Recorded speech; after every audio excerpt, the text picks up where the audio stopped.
सबसे पहले अडानी साहब ने एडनबर्ग की कंप्लीट रिपोर्ट का रिप्लाई दिया छोटा सा। लोगों ने कहा भैया ये रिप्लाई बहुत छोटा है, थोड़ा डिटेल रिप्लाई चाहिए। तो इस बार अडानी साहब लेके आए हैं 400 पेजेस के ऊपर के रिप्लाई को, जिसको हम डिकोड करने की कोशिश करेंगे आज के एजुकेशनल पार्ट में। देखिए, आपको सिर्फ पॉइंट्स नहीं मिलेंगे, अभी के समय में कंप्लीट मार्केट को ध्यान में रखते हुए और स्पेशली कंप्लीट जो अदानी का क्योर्स चल रहा है इसको ध्यान में रखते हुए एजुकेशनल पर्पस के लिए क्या क्या है इंपॉर्टेंट कॉल टू एक्शन, उसे भी डिस्कस करेंगे हम आज के इस वीडियो में। सबसे पहले उनके रिप्लाई को डिस्कस करते हैं, पहले पॉइंट से शुरू करते हैं।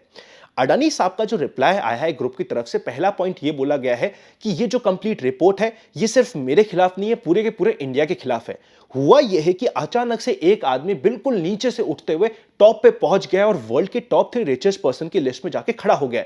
ये यूएस के लोगों को और फॉरेन लोगों को बर्दाश्त नहीं हो रहा, इसीलिए उन्होंने नेशन पे यानी कि इंडिया पे कंप्लीट अटैक करने की कोशिश करी है।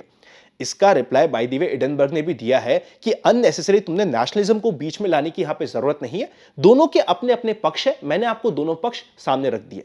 सेकेंड इंपॉर्टेंट रिप्लाई का पॉइंट यह आया है कि एडनबर्ग ने जो पॉइंट्स को फैक्ट आउट किया है या बताया है उसमें से काफी सारे लाए है, झूठ है, जो खुद को बेनिफिट देने के लिए एडनबर्ग की रिपोर्ट में लिखे गए हैं। खुद को बेनिफिट कैसे हो रहा है? क्योंकि कंपनी ने ऑलरेडी अदानी के स्टॉक्स को शॉर्ट कर रखा था, खुद ने शॉर्ट कर दिया, बाद में रिपोर्ट ला दी और रिपोर्ट के बेसिस पे स्टॉक टूट रहा है, तो ऑब्वियसली जिसने शॉर्ट किया था उन्हें मेजर प्रॉफिट हो चुका है।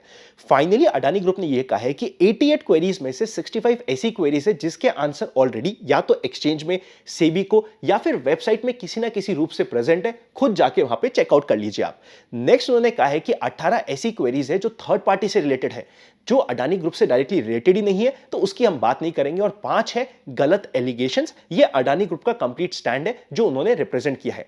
इसी के रिप्लाई में एडनबर्ग ने कहा है कि भैया जो आपने रिप्लाई नहीं किए ना क्वेरीज, उसमें से सारी की सारी प्रॉपर क्वेरीज है और आपको उन्हें रिप्लाई करना पड़ेगा और करना चाहिए, वरना आप तो लोगों को गुमराह कर रहे हैं। ये हो गए हैं दोनों स्टैंड। मैं अपने व्यू आपके सामने प्रेजेंट करूं उससे पहले इंपॉर्टेंट डिस्क्लोजर्स। कल मैंने अडानी ग्रुप पे एक वीडियो बनाया था और काफी कमेंट्स आए कि अनंत आपने बायस वीडियो बनाया।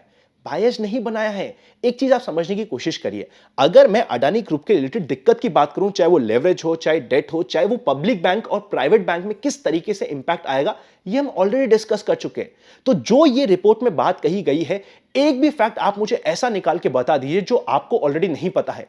आप खुद दिल पे हाथ रखिएगा। देखिए, हुआ यह कि स्टॉक बहुत बढ़ गया है, बढ़ गया तो सबको डर तो लग रहा है, और जैसे ही एक गोरे आदमी ने आके कुछ रिपोर्ट में लिख दिया तो हमें लगा कि यार उसने लिख दिया तो बिल्कुल सही लिखा है। सही क्या लिखा है सर? आपको और हमें ऑलरेडी पता थी वो बात। इसीलिए जो मैंने कल का अडानी ग्रुप का वीडियो बनाया था उसमें कुछ इंपॉर्टेंट पॉइंट्स और अदर साइड की पिक्चर आपके सामने प्रेजेंट करने की कोशिश करी थी, बिकॉज सब लोग बहुत नेगेटिव थे। मेरा काम एज अ पर्सन ये होता है कि न्यूट्रल व्यू आपके सामने लाके रखना। एक्सट्रीम पॉजिटिविटी जब होगी तो मैं नेगेटिव पॉइंट्स भी आपके सामने रखूंगा और बोलूंगा कि अगर बहुत एक्सटेंड हो गई है कोई चीजें तो अंधाधुंध काम नहीं करना होता। उसी तरीके से अगर एक्सट्रीम नेगेटिविटी होगी तो उस समय भी न्यूट्रल पॉइंट रखना मेरा काम है। सो इसीलिए मैंने आपके सामने वो प्रेजेंट किया था। और जो नेगेटिव बातें हैं अदानी ग्रुप में वो तो है ही सही, मैं उसके बिल्कुल भी नाकार नहीं कर रहा, ये नहीं कह रहा कि अदानी ग्रुप बिल्कुल सही हो गए। डेट ज्यादा है, हम समझ रहे हैं, प्रॉफिटेबिलिटी आज के दिन कम है क्योंकि इंफ्रा के प्रोजेक्ट्स है जिसमें प्रॉफिटेबिलिटी बाद में आती है। ये सारे सिनेरियोस हम ऑलरेडी डिस्कस कर चुके हैं, तो कंप्लीट पिक्चर को ध्यान में रखना जरूरी है। और कल भी मैंने यही कहा था कि अडानी ग्रुप के अंडर भी कुछ ऐसी कंपनीज है जो जेन्युइनली बहुत स्ट्रांग है, उन्हें अननेसेसरी पीटा जा रहा है, तो वहां पे हमारे लिए अपॉर्चुनिटी हो सकती है जिसके ऊपर हमें ध्यान रखनी होगी। अभी अगर हम फाइनली कंक्लूजन पॉइंट की तरफ जाने की कोशिश करें तो मार्केट अपने इंपॉर्टेंट जेंचर यानी कि 200 डे मूविंग एवरेज के पास है, और किसी एक बैड न्यूज के कारण यहां पे हमें अगर क्रैश और करेक्शन जो मिल रखा है ऑलरेडी मिल गया एक अच्छे लेवल पे, तो ये एक परफेक्ट समय हो जाता है कुछ इंपॉर्टेंट जगह पे टॉप अप करने का। अगर हमें डर लगता है, देखिए अगर हमें स्टॉक स्पेसिफिक काम करना आता है इट इज एब्सोल्युटली ओके, पर अगर हमें स्टॉक स्पेसिफिक काम करना नहीं आता और हमें डर लगता है तो ये परफेक्ट समय होता है इंपॉर्टेंट स्मॉल केसेस को ऐड करने का। और आप भी सोचेगा, अगर आप टॉप 250 स्टॉक्स का बास्केट उठा रहे हो तो आपकी रिस्क काफी डाइवर्सिफाई हो गई है। इसलिए इस समय पे 2 इंपॉर्टेंट स्मॉल केस है जो आपको स्टडी करने पड़ेंगे, जो लॉन्ग टर्म के लिए आपके काफी इंपॉर्टेंट हो सकते हैं। पहला होता है हमारे लिए स्मॉल केस टॉप 250 स्टॉक्स का, और सेकंड होता है all weather investing smallcase. और दोनों ही इंपॉर्टेंट स्मॉल केस का लिंक मैंने आपको डिस्क्रिप्शन में और पिन कमेंट में दे दिया है। इस समय पे देखिए, जब मार्केट में पैनिक होता है, एक्सट्रीम पैनिक होता है, और ऐसे स्मॉल केसेस जो एक ओवरऑल मार्केट में ब्रॉड बेस्ड पोर्टफोलियो दे रहे हैं, तो उसमें टॉपअप या फिर धीरे धीरे एड ऑन करने का समय होता है जिसको हम स्टडी कर सकते हैं। तो आई होप आपको इन्हें स्टडी करने में मजा आएगा। अब अगर हम फाइनली बात करें, जो अडानी का रिप्लाई है अच्छा रिप्लाई है, पर क्या ये कंप्लीट सिचुएशन इतनी जल्दी खत्म हो जाएगी? नहीं होगी। एटलीस्ट जब तक एफपीओ क्लोज होने के बाद, एफपीओ के खत्म होने के अगले एक हफ्ते तक काफी ज्यादा एक्शन यहां पे बना रहेगा। बजट के समय भी होगा बजट एक तरफ, पर सबकी आंखें रहेगी अडानी ग्रुप की तरफ, क्योंकि वहां पे बार बार कुछ ना कुछ स्टेटमेंट्स आते रहेंगे। एक पॉजिटिव बात आई अडानी ग्रुप के लिए, वो भागेगा।